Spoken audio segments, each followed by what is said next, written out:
Welcome, everybody, to Spirituality Adventures. This is a place where we look at spirituality from a non-judgmental framework. We are exploring spirituality in all kinds of ways. In this new year, 2021, we're talking about health and spirituality, and we are fortunate to have with us today a best-selling author. Her name is Faith Harper, Dr. Faith Harper.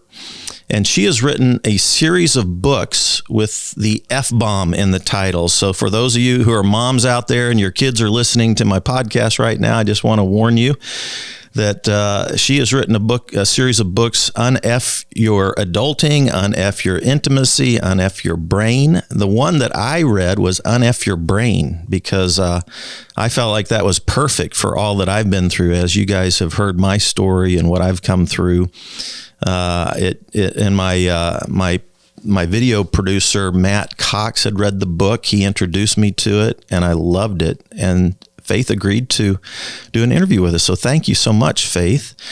Why don't you take a minute and just introduce yourself real quickly to our audience, kind of give us your background and where you're from. Are you in San Antonio, Texas right now? I am in San Antonio, Texas, and that's usually, maybe that's underselling, but I always say I'm just, a private practice practitioner in San Antonio who happens to have done a lot of other interesting things.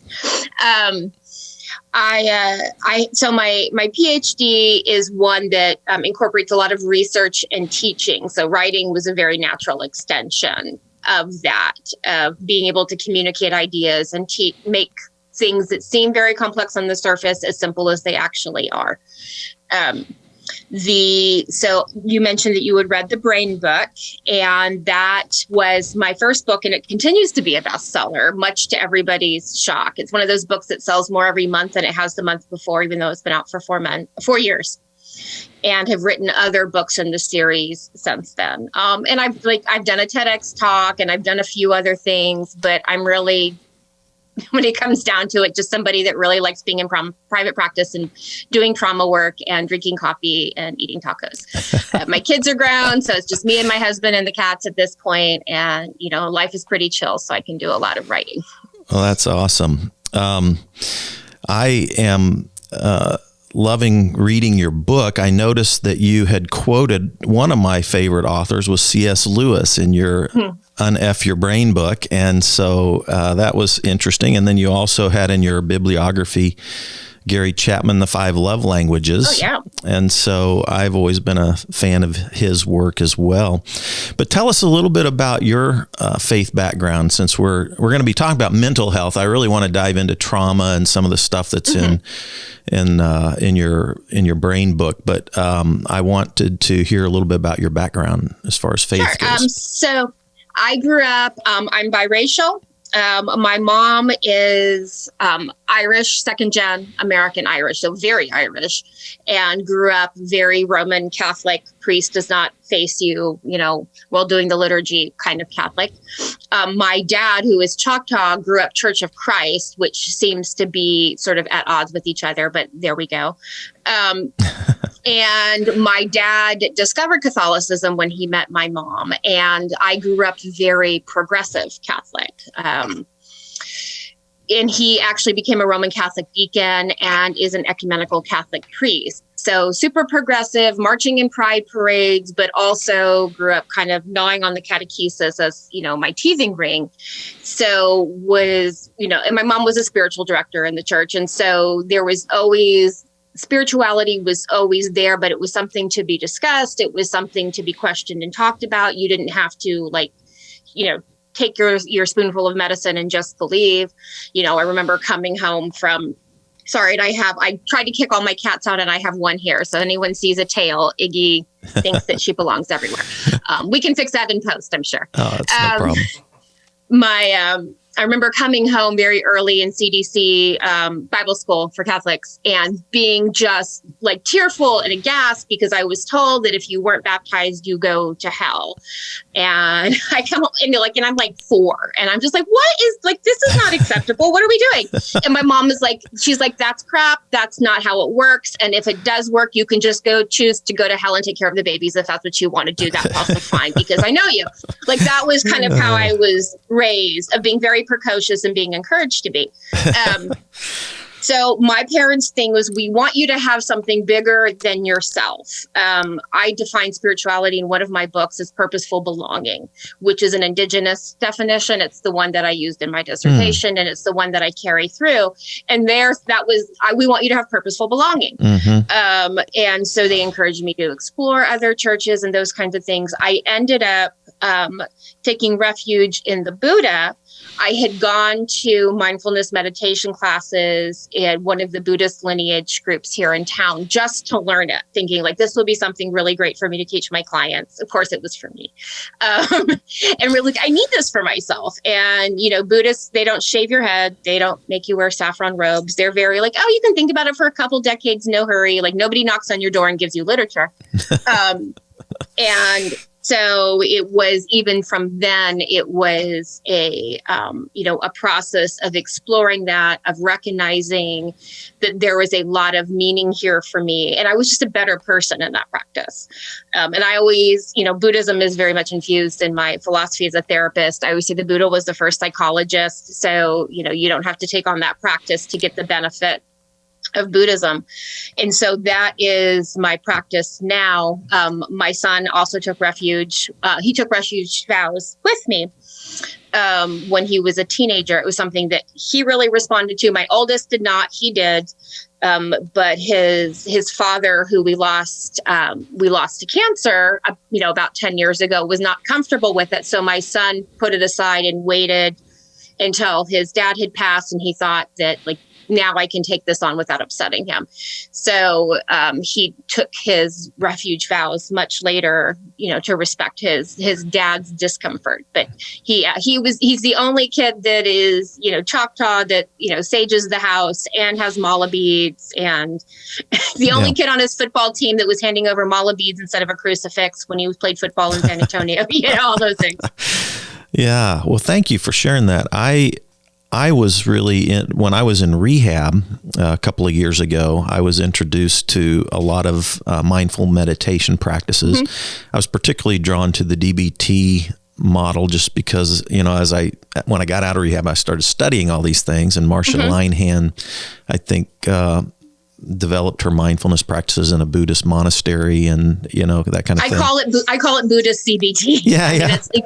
Marcia very, very much drew from that model, and that's kind of one of probably the core differences between that and ACT. Okay. All right. And so, and I've read a little bit on ACT and CBT, all that. So anyway, it's been super helpful for me. And I'd kind of like to jump into your work in your brain book. And I particularly, obviously, you start out with trauma. That's the big context for a lot of the book, trauma. I was one who probably just 3 years ago would have thought that trauma was only related to people who had gone through, sexual abuse as a child, or maybe a military person who had experienced trauma at war, came back home with PTSD. I would not have been in tune with and I don't know if this is a good term or not, but some psychologists call it little t trauma.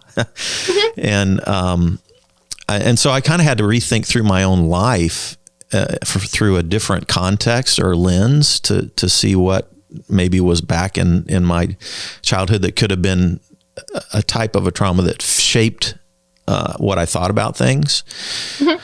And how I processed emotion in particular. Because what I realized as I went through therapy was that I always pushed down, like the beach ball, pushing it under the water, my negative emotions. I actually would have thought my negative emotions were attached to my, my old nature or my evil desires. So if I was feeling anger or fear or, any kind of negative emotion, I tried to just conquer it, suppress it, that kind of thing. So I was fascinated in your book that you talk about how trauma can be all over the map.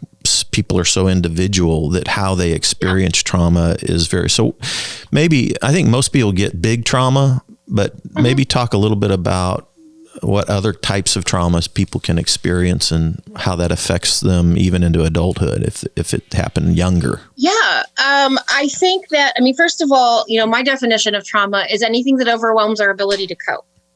And the body's job is to stay alive. And so it's going to pay attention to things, and it's going to sort of err on the side of caution of keeping us alive and keeping us safe. So if we hit something that overwhelms our ability to cope and we don't have that time to process it and heal it and store it in this way of survivorship, then it stays. And that's when, like, PTSD is, a nervous system injury, that our body is sort of jangly all the time and super aware of, like, this bad thing happened and I need to not have it happen again.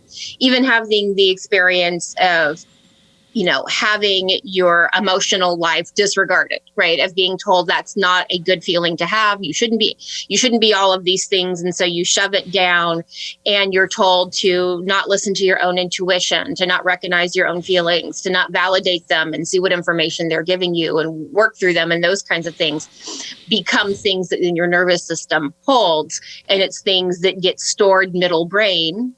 And that it's things that then start, grabbing the steering wheel from us later on in our life. And, so the Diagnostic and Statistical Manual, the one that we use to define PTSD, has gotten a little better with that definition. There are certain things, for reasons that make sense research-wise, that are not necessarily considered trauma. It has to be something that you experienced or had direct witness of. Though I think a lot of people, for example, who are old enough to remember the towers coming down on 9/11, really did experience that as a personal trauma. I think even the events that happened on January 6th, people are going to recognize an experience of that as a personal trauma, of this sort of anything that feels like a destabilization of the government, even though we weren't direct witness.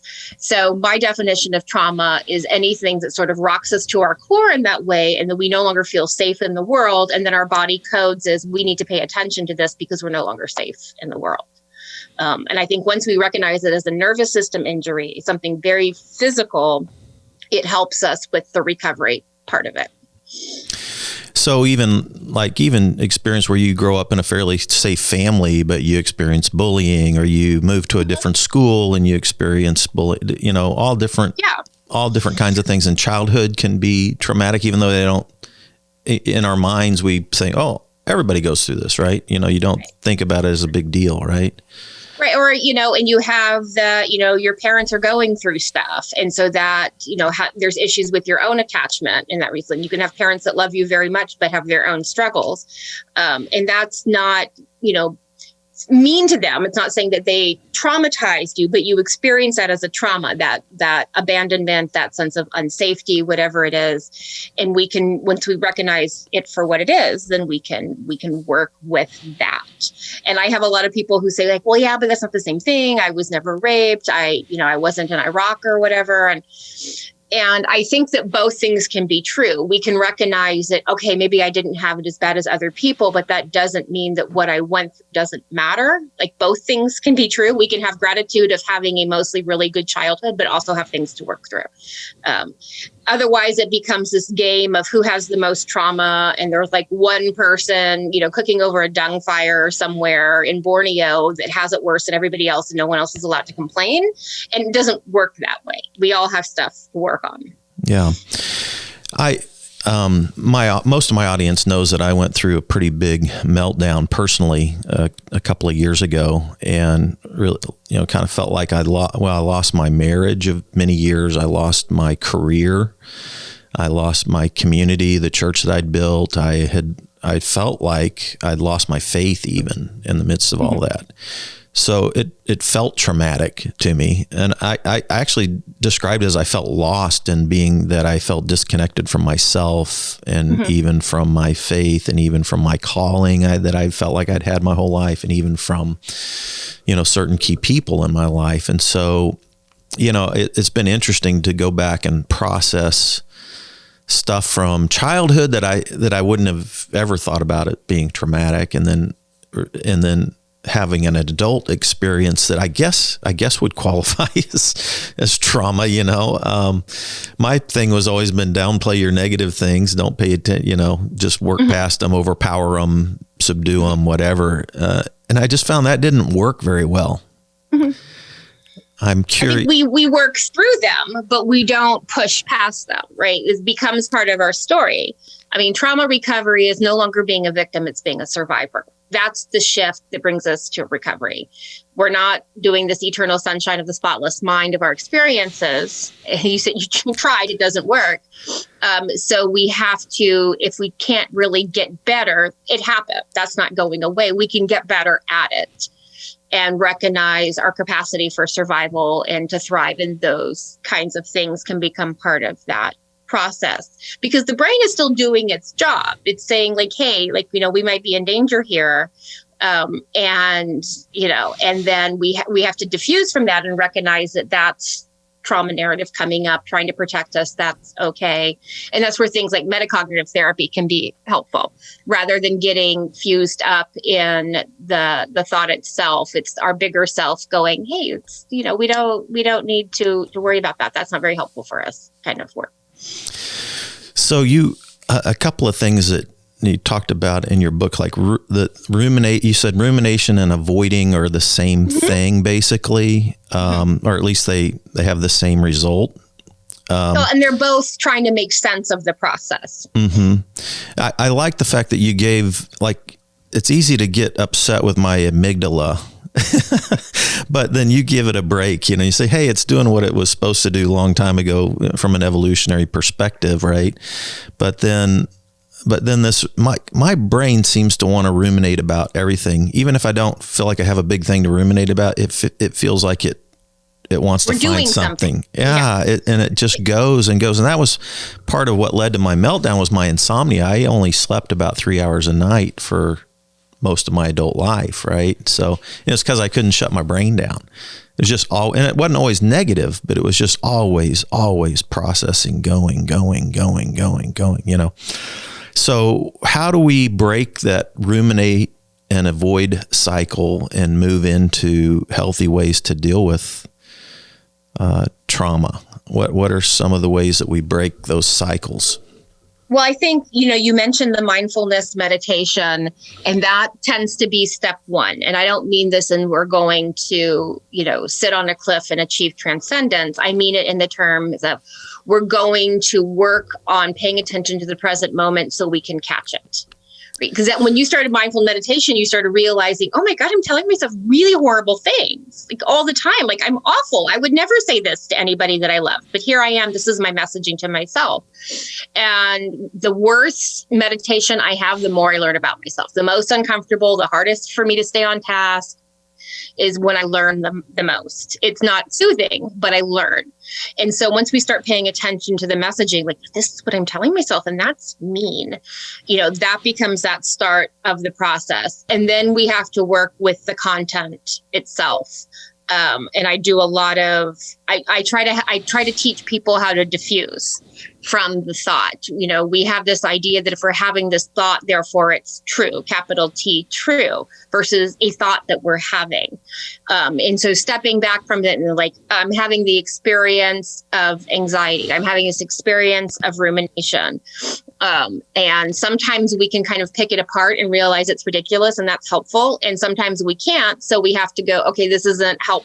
Just engaging in this process at all is not helpful for me. And then there's other skills from that. But the big thing is the mind is bigger than the brain, right? We're talking about the processing that the brain is doing.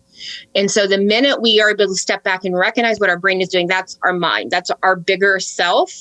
And that's what helps us realize that the brain is not some entirety of our being. Right. So anything that the brain is doing doesn't define us necessarily. And that's what's cool about being human, is that self-awareness and that mind being able to step back and going, I think you're losing it right now. You wanna go have some coffee? You want to go for a walk? Is there something else that might be helpful? This doesn't seem to be very helpful. And that's what helps us diffuse from that thought cycle that we're having. And I wrote about that's our survival mechanism. And once we pay attention to it and saying, yeah, I've got it, I'm paying attention, thank you, that cycle breaks very quickly. And we know that from stroke research, that, we're meant to have this flash of emotion as information. And if we attend to it rather than try to get rid of it, then the brain's like, okay, well, if you got it under control, then I'm good. I'll go back to playing cards, and leaves us alone. So two things I noticed in my own self was that, one, I had a huge inner critic, so you're talking about that. And then two, because I tried to stuff my negative emotions, I wasn't curious about those emotions, right? And I've loved that idea that you've talked about, where we have to remain curious about what's coming up inside of us and then create a new safe convo. Right. And then so mindful meditation would be one of those ways to have this new safe convo, right? And you've listed out all kinds of things that can help with that. But mindful meditation I'm in a group now that's in Kansas City. I'm trying to learn how to practice that and become mindful of those things, become aware of that inner critic versus self-compassion, become aware of those things. That's been super helpful. And I did actually a pamphlet on self-compassion, sort of building on Kristen Neff's work and bringing in some of Marshall Rosenberg's nonviolent communication into that model. Yeah, that I'm human. This is a common human experience. So we're really connecting back to humanity when we do that. And I love Kristen Neff's work. She's up the road from me at UT. And I write about self-compassion in all my books. It's one of those things that people are like, oh my God, I get it, leave me alone. But that's been so helpful to me. And I sort of infuse Kristen Neff's work with a lot of Marshall Rosenberg, the nonviolent communication expert, because he talks about self-empathy, about like what's important, like what's my need, here and this, and connecting into that is the next part of mindfulness. And so I've written about that. And I've had people, like, once they were doing that work, when they got that they really deserve self-compassion, like, you're ready to graduate. You don't need anything else from me. We're good. You got the tools down. When people are like, okay, so I'm doing the self-compassion thing, but anyway, I'm still a piece of crap. I'm like, no, we're not done yet.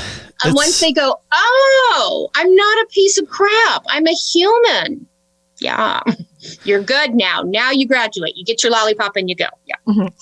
Shame was so hard, and that ties in with my inner critic, right? And so, like I always said, I'm pretty kind and compassionate and forgiving toward everybody else except myself.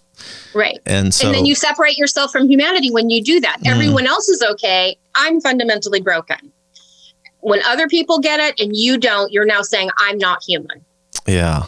Yeah. It's such a huge thing for health, for mental health, and for for wholeness, spirituality. I think that's just so critical.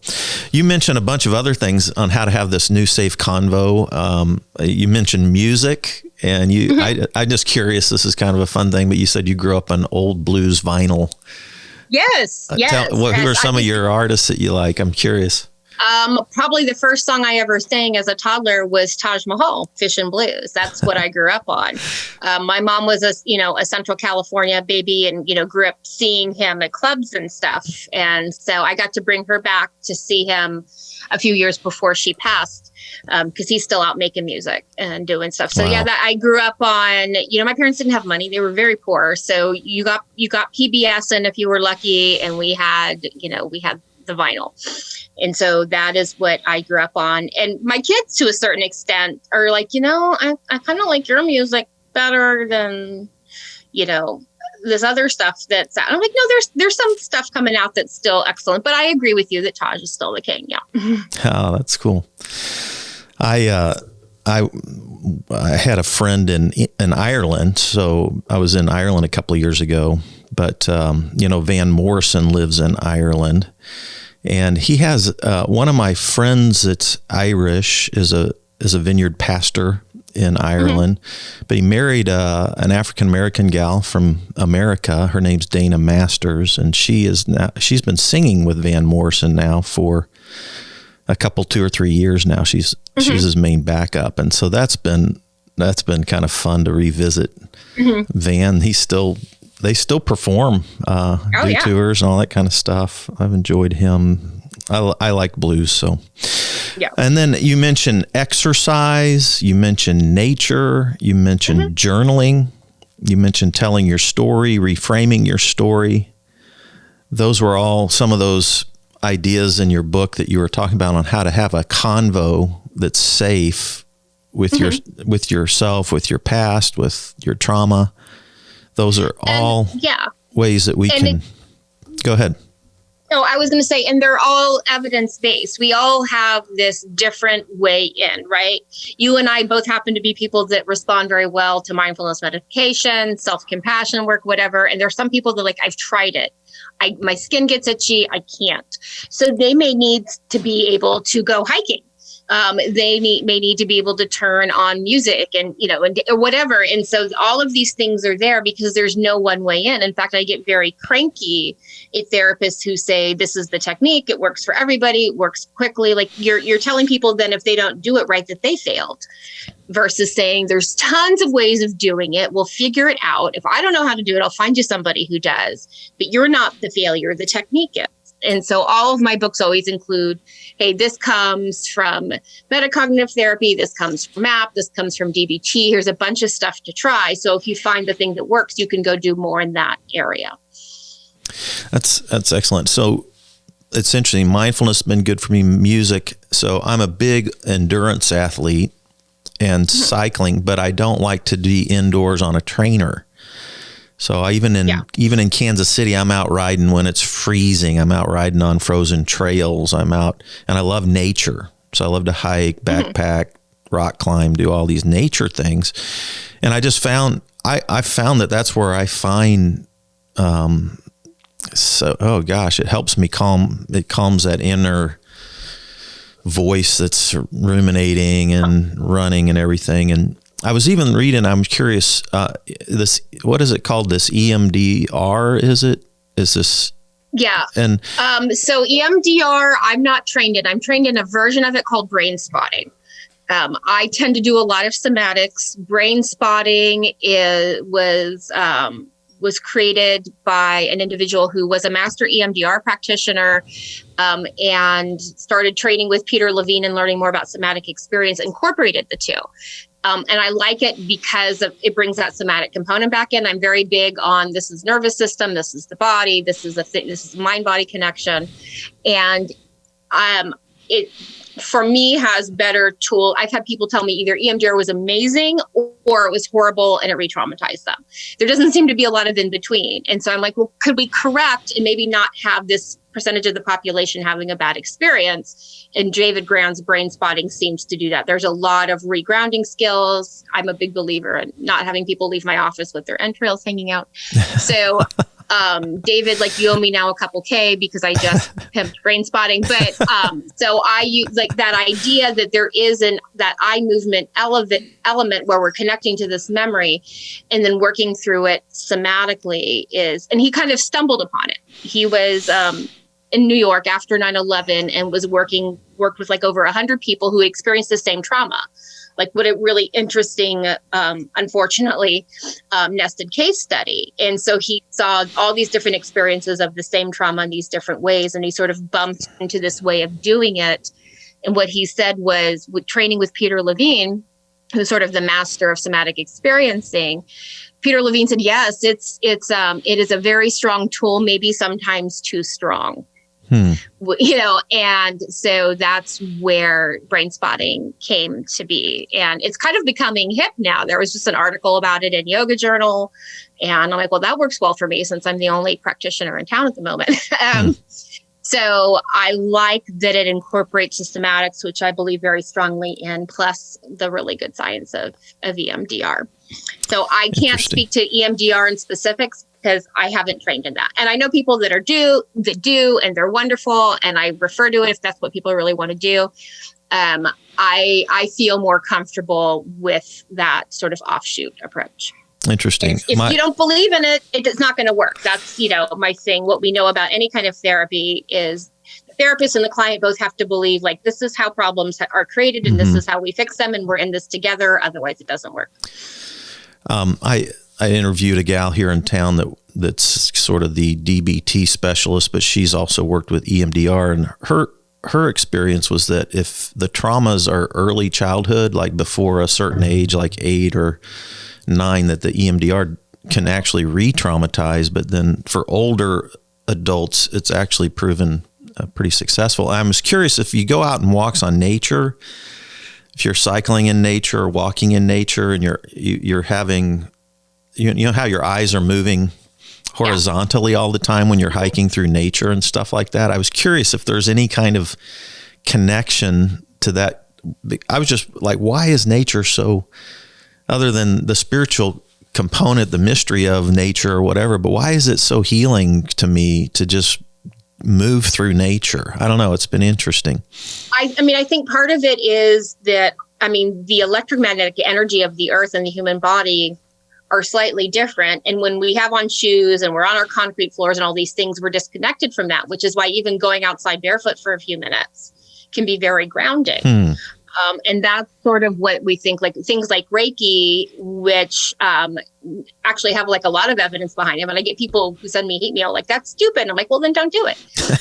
But anything I suggest has evidence behind it. And like UC Davis actually has a lab for this. So like if it doesn't work for you, don't do it. That's fine.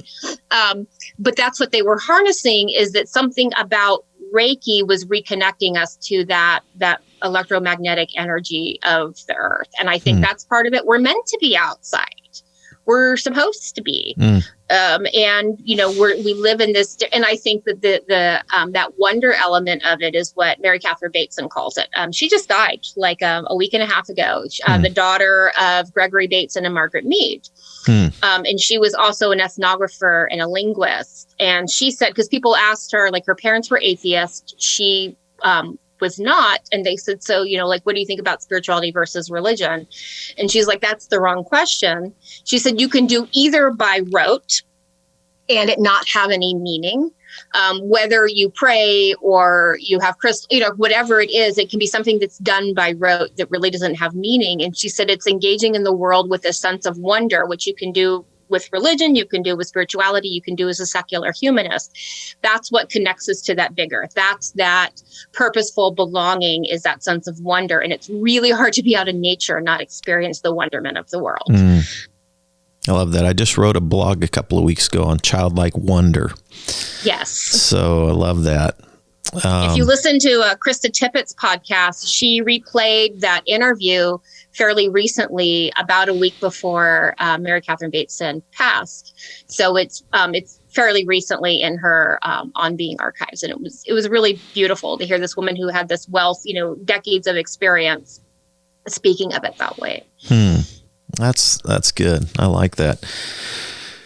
Journaling's been a huge thing for me. I was always a sporadic journaler, but since I went through this big meltdown, I've journaled almost like free journaled my emotions and stuff every morning. That's a part of and then I do some meditation and then reading and all that. But it's been interesting to me to something about, and I do it with an old pen and ink, like I have an ink pen and paper. And there's been something super therapeutic about writing out with pen and ink onto paper my emotions, what's going through. It's so curious about the brain science behind journaling, because that's one of the things you mentioned. Yeah, and we know that like handwriting. And I tell people, like, if you're just going to do it on your phone, that's fine. Do it versus, always better than don't do it. Do a voice memo if you need to. But we can actually do it on paper with pens, and we're middle-aged, so we're used to that. That activates and completes a different neurocircuit in the brain. Like, we do get a different experience from doing it that way. And I did like a workbook journaling for people who hate journaling. And I wrote and I'm one of those people that I don't like it, but it's good for me. So I understand whether people are like, but no. And I have people that will do journaling and then they bring it into therapy and they read it out loud to me. And then they kind of go, oh my God, like I said that, I believe that. Like sometimes even the writing, it helps them connect back to it. And then like the reading it out loud with somebody can be another step. So there's a lot of things you can do. I love writing the mind alive, the proprioceptive writing, which is getting into the somatic body again. Because one of the questions that it prompts you to do is you're writing something and you're like, and I was really pissed off about, and you're like, what do I mean by? And so you're even challenging your own understanding of language and linguistically, I'm using this word and I mean this thing. And so it's helping you unpack and sort of excavate deeper by, and even paying attention to, this is something that I noticed, but I didn't write about it, but I'm going to, kind of put a post-it on that and maybe write about it later. And so I've had several clients use that technique to do their trauma narrative work. And reframing. How do we reframe stories so that they're, because I want to get into, you mentioned at the end of your book how to be present for people and how to be healing versus say BS stuff to people, and in the religious community, we've learned a lot of BS phrases that we say to people, right? And I spiritual bypassing. Yeah. Yeah. So, but I'm curious about, reframing your story. What are the key things to reframing a story that can be healing? Yeah. I mean, a lot of that gets back into recognizing our story as one of survivorship, that I was a victim at this time and now I'm a survivor of. But there's that diffusing element. And again, being raised to question everything from the minute I could talk, I was the person in my very first semester of graduate school arguing about cognitive behavioral therapy. And my professor was like, okay, fine, you don't have to use it. Because my problem was, but what if life sucks? You're saying like, everything that's going on, all of your problems are a product of your thoughts, and you're having these thoughts that, I'm like, yeah, but I was working on a sort of community treatment team. I worked with people that their lives suck. They're not wrong. And that's mean. Like, don't tell people that if they need to just think their way through things. That's unkind. It's unfair. It's setting people up for failure. And I was literally the only person in the history of the program that was told, okay, fine, you can have an eclectic approach. You don't have to be CBT because you're making us tired. It's all my mom's fault. She told me to question everything. But of recognizing that it may be true, but is it possible to reframe it in a way that is more helpful to where I'm trying to go now? This is something that happened to me that was awful, but I survived.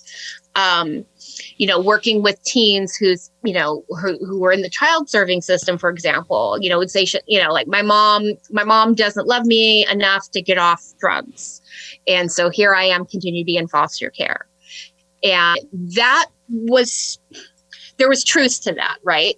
But it wasn't a helpful way of saying it. Your mom is really struggling with this. And this is not a thought that she has won at this point. Doesn't mean that she doesn't love you.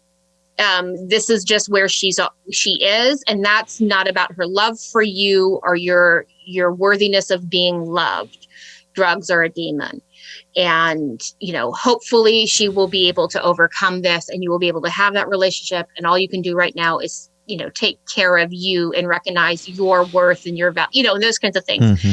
And that's the reframing of the stories. This is a horrible situation. I'm going to do the best I can with it is appropriate. I don't like the spiritual bypassing. This is a lesson. Well, that's presuming that God is really mean. And I don't think God is mean. Just handing out these horrible lessons all the time. Things happen because they do. And the grace is, or the lesson is not in the thing that happened. It's in our response to it. That's where the spirituality is. That's where the grace is. That's where the healing is horrible things happen because they do. And how we respond to it is what is what helps us get through it. It's what helps us deepen our own faith experience or our own sense of wonder or whatever it is. Mm-hmm. Well, it's like it's in my adult case that I just went through, I made some bad decisions. Mm-hmm. And so that created some of the mess of my life is my own bad decisions. Right. Mm-hmm. And, like this, one of the BS things you mentioned, platitudes, is God never gives us more than what we can handle. Right. And this is and I mean, there's even a verse in the New Testament that talks about how, he won't tempt us beyond what we're able to. And then I look at my story, I'm like going, well, I didn't handle any of it very well. I mean, it all like a perfect storm hit me and I felt like I collapsed, literally collapsed. And then it's like, I questioned everything I ever believed in this collapse and tried to then figure, well, did God do this? Is there, and I love a redemptive arc to a story, right? And you mentioned that in your book too, how we all love redemptive stories. And I kind of hope I hope God something can do something with this story right now. But we yearn for that. And how do we accept it, radically accept even negative things, and then rebuild hope for the future? That's challenging, especially when we feel like we were part of the cause of the whole thing. Sure. And it's one of the congratulations, still human, right? And that's my line to myself is like, you're a therapist and you got a lot of crazy going on, right? What's up, girl? Congratulations, still human. Is that we're always working with that because we are still working within our own humanity and trying to do better.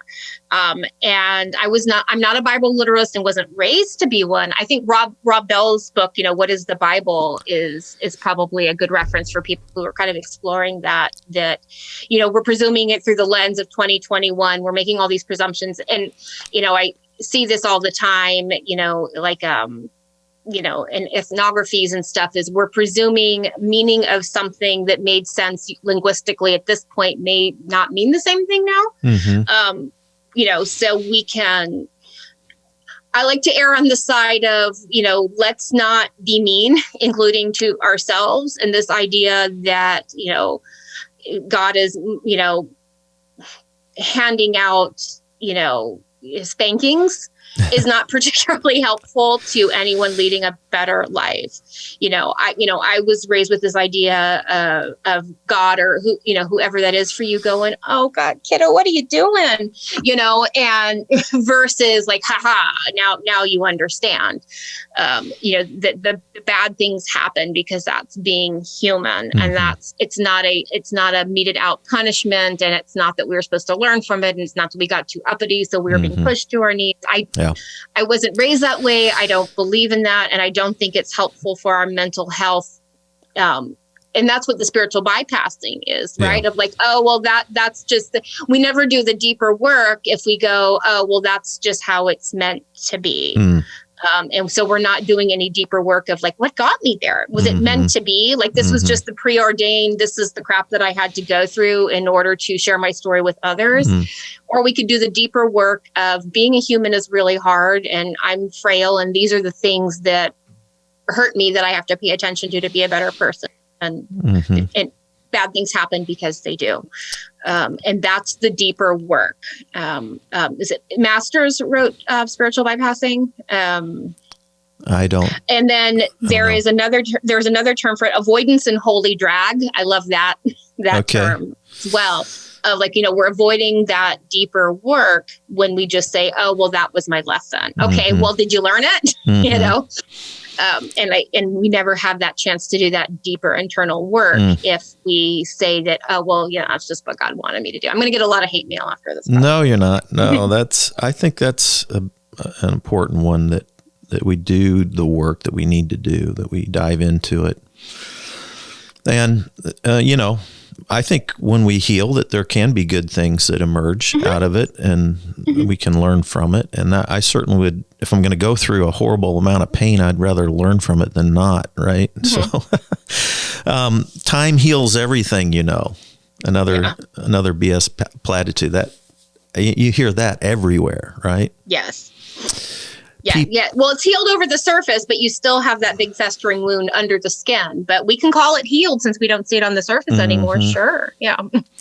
I found that people who just walked through everything with me and loved me and were present with me and weren't trying to preach at me, weren't trying to scold me, weren't trying to do, all the things, weren't trying to do the platitudes. Those were the most meaningful things for me.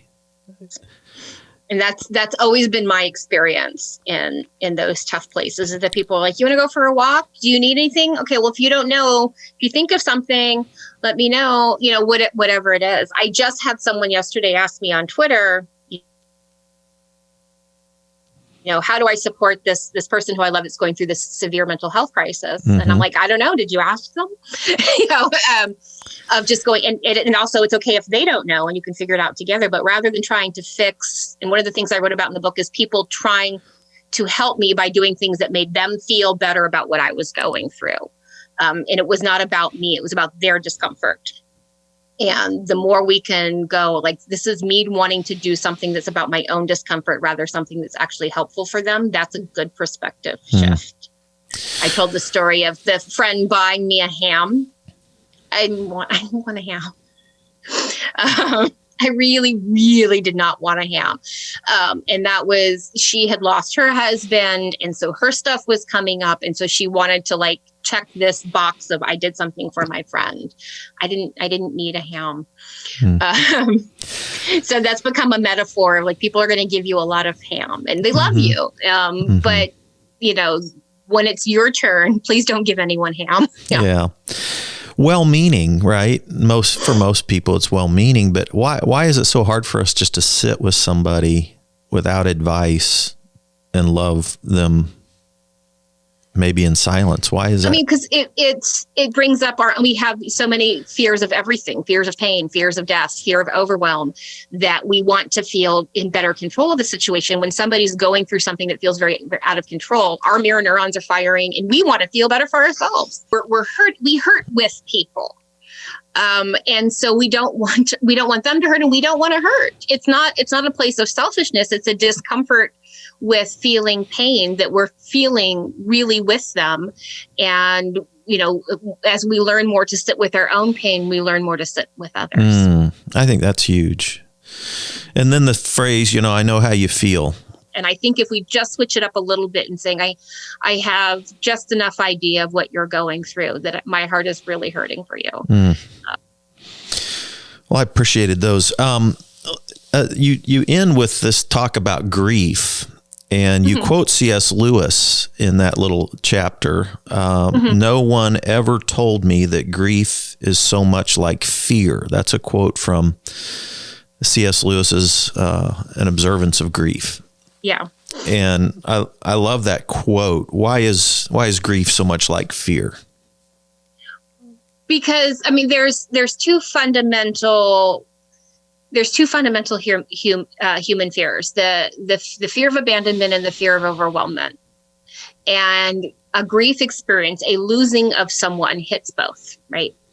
And that's kind of getting a little Jungian. I always tell people that's probably about the only time I get Jungian, is those are the two things that we're most afraid of as human beings that are connected to other human beings: abandonment, overwhelmment. And that's exactly what's happening. So we're having to sit at the crossroads of our two primal fears. And grief is the process. And we don't have a cultural narrative about grief. We don't have a normalization of grief. We've sanitized it. Versus, recognizing that grief is this other expression of love. This is now a different love. Whether we lose a partner and we get divorced, whether we lose someone in death, what we lose a dear friend, our friendship outgrows, or whatever it is, that's the transformation of that experience of love. And we fear that change so much, and we fear that transition, and we don't recognize it. It's like, okay, well, they're gone. Versus this is a transformation of that experience. There's a really good book that came out after mine. Otherwise, I would have talked about it in that book. It's called It's Okay That You're Not Okay. And it was written by a woman who lost her husband very suddenly and violently. And it's a phenomenal book, and it's very much about that experience. And if I ever update the brain book, I will talk more about her book in it because it's wonderful. You mentioned memorializing grief in some ways. What, as a healthy way to process grief? Or you had, I think it was one of your exercises in the back of the book. Did you mention that, or am I thinking of it wrong? I'm trying to remember, but I also wrote the book 5 years ago. Yeah, no problem. I can't remember what I wrote 2 weeks ago. So anyway. Yeah. I mean, they're of processing grief for what it is, of recognizing, I mean, a lot of that whole chapter is you're allowed to have this experience. It's not a linear model. One of the things that I get cranky about is people use Elizabeth Kubler-Ross stages of dying and have called it the stages of grief. Well, dying is a linear process that has an end. Grief does not. And she's even said that, like, stop. That's not what the stages are. And so it's this cyclical thing. My late husband, my kid's dad, and I've been remarried for several years to a wonderful man, and he's been gone for over a decade, but I can still walk into a bakery and go, oh, they have his bear claws. Mm-hmm. He's not gone, and that process is never done. I have a different relationship when I notice that. I can be really glad that he's there and be glad that it came, that I can have that experience of grief without it being so ragged and painful. But I don't want him to go away. I don't want him to go away for anybody who loved him. I'm thinking, as a pastor, I officiated a lot of funerals along the way. And there's this whole process that we've built around physical death. But then it's like when we go through emotional grief, loss, that's in the emotional realm, that's not physical death. It's like we don't seem to have put any kind of memorial processes together for that type of grief that's not just physical death. And I was just curious about that, because loss is a part of trauma, I think. So I was just trying to think through processes that help people deal with other types of loss other than physical death. And I think you had an exercise or two in there about that. I probably did. But even, just the thing that you said were just there with me. They didn't try to resolve anything. They didn't try and blow smoke up my, all of that. That's what you needed. That was the process of having that connected belonging in that experience of loss, without people trying to tell you that it's better or worse, or this is the lesson you're supposed to get of it, that, the disenfranchised grief, that this is a grief that you're not allowed to experience, versus this is your grief and you're allowed to experience it. And we're not going to, again, quantify it of who has it better or worse. Well, good. Well, thank you. I don't want to take us too much further with our time, but I would like people to know how they can, do you have a website? We've got your books that we've already mentioned. What's your website location? So I have a couple. The Intimacy Doctor, and that's a dr.com. It's Microcosm Publishing. Okay. And all of their books are really about, having an empowered life. So there's DIY culture, sort of the original punks, but in that DIY sense of the word, mental health from that more pragmatic perspective.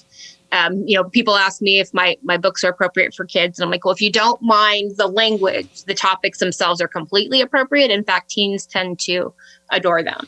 If you have a discomfort with language, then the Brain book is going to get its G-rated version, so people can actually use it in child serving systems eventually. But the book was written how I talk, and I grew up my dad is a longtime member of AA, so I grew up in AA communities, and he was career military, so I work in substance recovery. My My husband is a recovery coach, so that is the language of our people. I hear you. I've been in that community, so yes. Yeah. And I figure that when you try and write a book for everybody, you end up writing a book for nobody, right? And so the book is going to feel the most authentic if I'm authentic, and if I sound like myself, that comes across. Mm-hmm. And I want people to feel like I'm telling them this story. So if that's not going to work for you language wise, I absolutely understand, but I like to give that warning, because then I have people go like, I read 2 of your books and I just don't like the language. I'm like, you've got to stop reading my books. You've got to stop. I enjoyed it. Very, very fun for me to read, and enjoyed the content. And I loved your heart for people. I loved your heart for healing, and it comes through, that you have this passion for people. One thing I'd love to do in the future, one of these days, I want to do a whole series on just sexuality, mm-hmm. because I grew up with a lot in a religious-based system that had a lot of shame around sexuality. Yes. And so I kind of want to do that with a whole bunch of interviews and some good sex therapists and all that. And I listened to some of your comments on one of your on an interview you did with your work in sex therapy, and I found it fascinating. I didn't want to jump into that today. But if at some point in the future, if I could do that with you, it'd be really fun. And I'd love to. I think our audience would be fascinated with some of the research that you have behind your sex therapy work. Is fascinating. So yeah, and that's I love doing that, because it's reclaiming the narrative so we can do real healing. Because once we start like, it's a sex addiction, we're bypassing again, right? We're not doing the real work of what the problem is, and what the actual data show. I always say, like, I'm very ideology neutral. I'm going to go with the data. If I hear that porn is really a problem, then that's what we're going with. So I like to be really grounded in the science. That's where my work comes from. I like that. Yeah. Even becoming a sexologist was about the trauma work. I was running trauma groups, and I was having people tell me, like, I don't know how to have sex sober. I've never done it. And I'm like, I need to learn more about sexual intimacy so I can be with people in this process. Like, that was not my plan. I'm like, I like pervy stuff. I'm going to become a sexologist. I had to learn more to fill the, when people come through the door saying this is what the problem, and if enough people do that, you're finally like, message received, universe, I will do that work. Yeah. Well, that'll be a teaser for another one in the future. But I really appreciate you taking the time to meet with us, and I think our audience will really enjoy your books if they can get past the language. And that's awesome. I think to get a child's version out there, a G version, because I know parents and kids need to have some of these conversations as well, and in the family therapy end of things. So thank you so much. Appreciate your time. Thanks for joining Spirituality Adventures. And we are just so grateful for this connection. We are in the winter right now in Kansas City, so this will be coming out in a few weeks. So thank you, and appreciate your time. Thank you for having me. Harper Media Production.